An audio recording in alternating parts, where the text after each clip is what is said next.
Bonjour à toutes et à tous, bienvenue dans cette nouvelle édition du BIP Info. Merci de votre fidélité. Nous sommes aujourd'hui le jeudi 23 novembre et voici les titres. Les rencontres du Césaire se sont tenues vendredi dernier à Issoudun.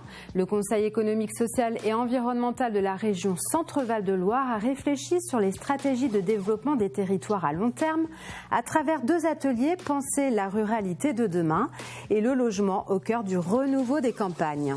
Quelle stratégie de développement des territoires à long terme ?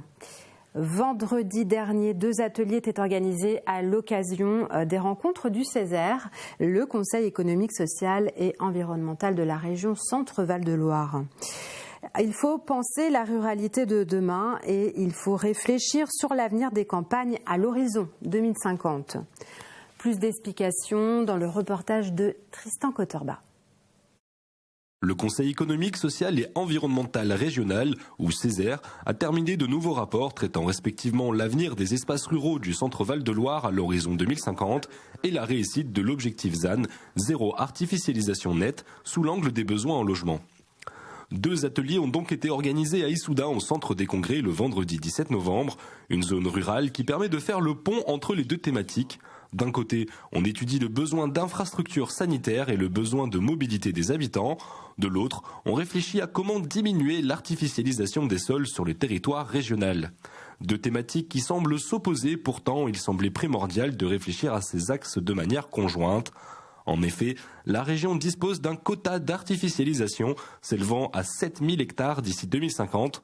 1700 d'entre eux sont exploitables par les communes, ce qui limite grandement la marge de manœuvre pour la création d'autres infrastructures. Le delta, la différence pour l'activité humaine, logement et entreprise activité, eh bien, elle est très très faible et donc il va falloir s'organiser différemment. Un constat qui a poussé le Césaire à s'engager dans la réflexion autour de ces problématiques. Les études de l'organisme rapportées par Jean-Paul Carrière et Samuel Senave présentent quelques pistes de réflexion. Est-ce qu'il faut être coercitif au travers une ZAN à 0 2050 ou est-ce qu'il faut être de façon différente proactif sur d'autres sujets ? Quelles sont les solutions à l'intérieur d'un ZAN 0 à 2050 ?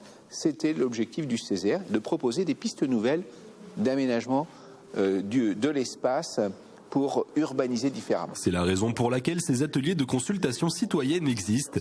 Même si les rapports évoquent certaines pistes, le Césaire propose de les présenter et d'engager une réflexion commune avec les citoyens autour de ces préconisations. L'échange est absolument fondamental pour trouver de nouvelles idées, pour partager ces idées. Et il y a quelques pistes qui ont été exposées, comme les sociétés coopératives, SKIC, qui sont développées sur le territoire pour faire en sorte de vivre différemment la ruralité d'aujourd'hui.